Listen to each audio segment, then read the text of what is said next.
It's often claimed that intermittent fasting will increase human growth hormone levels by 1 to 2,000, increase insulin sensitivity, drop in leptin, and also increase fat oxidation significantly.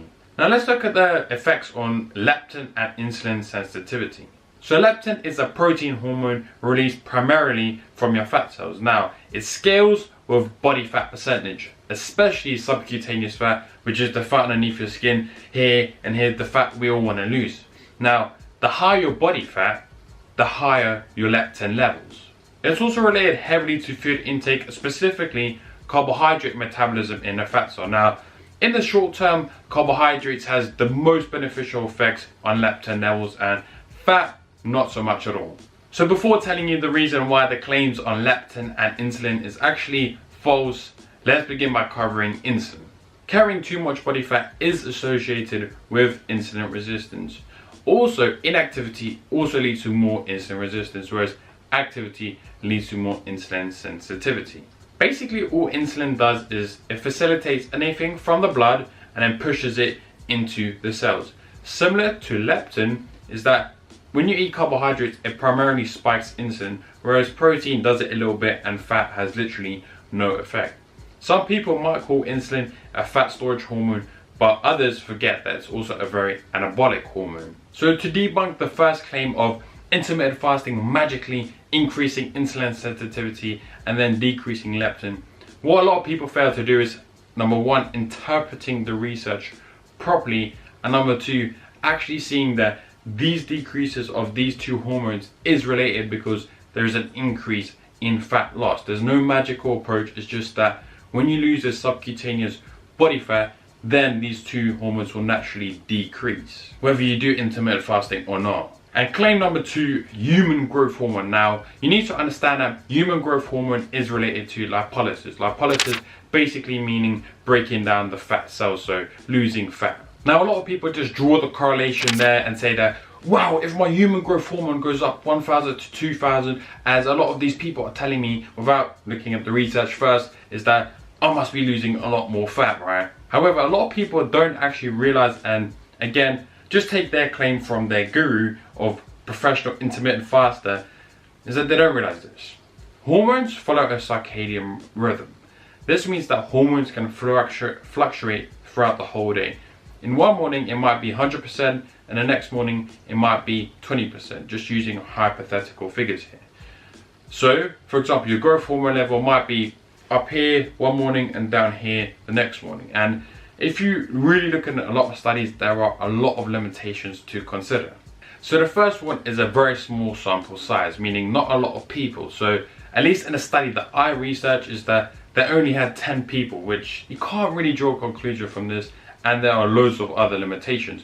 Now specifically to HGH, so human growth hormone, again, is that they only had 3 days run up to it. So the researchers told the people 3 days before the study to eat this macronutrient composition, so this amount of carbs, protein and fats. Now to me, 3 days is a very small number of days. It's not a very long period of time, and the circadian rhythm, like I said, it fluctuates in and out. And also keep in mind the body takes time to adapt. Again, another limitation is no biopsies were actually taken before the growth hormone was, let's just call it injected. They said bolus, but we'll say injected for making it simple, right? So if they're not taking before, how do they know if it was intermittent fasting that resulted in this one result after? It doesn't really make sense.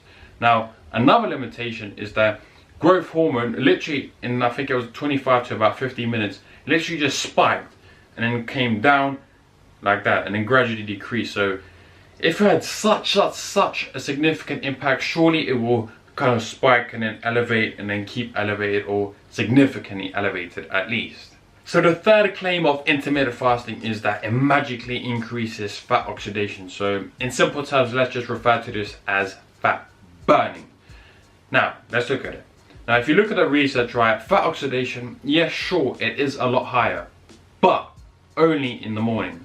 So, like I referred to in my other video about skipping breakfast, if you even look at that study, it showed that fat oxidation, so here, was higher in the morning, but lower during your sleep. So, hypothetically speaking, if we relate intermittent fasting to the 16-8 approach that gets thrown a lot when people think intermittent fasting, is that when you have those 2 meals at night, well, your fat oxidations are going to be, fat oxidation is now going to be lower during your sleep, which means a net effect of no significant difference. Now, let's look at why fat oxidation is actually higher, during the morning. Well, if you don't eat any carbohydrates and you don't eat any food, no protein, well, bearing in mind that literally nutrition 101, fats are literally the long-term energy source. It's going to use fats for energy, which is why fat oxidation is a lot higher. But once you eat the food, it balances itself out like that, so no significant difference, like I said. And the insulin, again, moving back to that realm, is that everyone claims that intermittent fasting increases insulin, throughout the whole day, or should I say decrease it, it makes you more sensitive. It's because during the morning you're not eating anything, but again, when you have that first meal, it will spike, and then again, the net effect, no significant difference. So that's the third claim. Now, boom, let's draw the line in the sand, is that when you equate calories and protein, there is no beneficial significant difference in increase of fat oxidation or fat burning. That's the 3 claims that, to me, they are quite false if you really delve into the research. Intermittent fasting is not a magical approach for the 100th fucking time. It just isn't.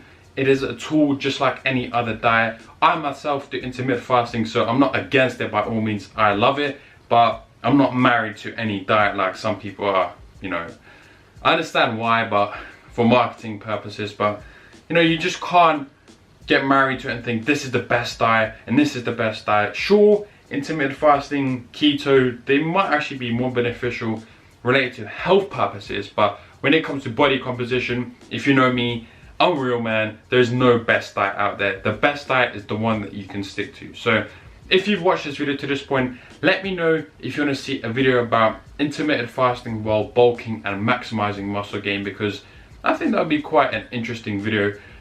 That's that. Make sure to leave your thoughts down below. Do you agree? Do you disagree? Are you intermittent fast or not? Stay positive, stay smiling. As always, I'll see you in the next one. Let's get it.